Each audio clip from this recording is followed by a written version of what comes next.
একটা গোটা সপ্তাহের পর এই একটা দিনই পাই নিজের জন্য একটু সময় বার করার। যারা যারা জব করো, টিউশন করো, অন্যান্য কাজের সাথে যুক্ত, তারা কিন্তু এই ব্যাপারটা খুব ভালো করেই বোঝো। দিনটা হলো সানডে। আমি সকাল সকাল একদম পুজোর জন্য সব কিছু প্রস্তুতি করছিলাম। গাছে বেশ অনেকগুলো টগর ফুল আর জবা ফুল ফুটেছিল, দেখতে এত সুন্দর লাগছিল।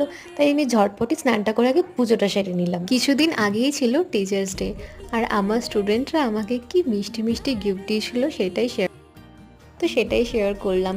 সত্যি বলতে কি বলতো, এই গিফটসদের থেকেও না এই যে স্টুডেন্টরা আমাকে এত ভালোবাসে, এটাই আমার কাছে না একটা সময় আমিও প্রচুর টিচার্স ডে সেলিব্রেট করেছি।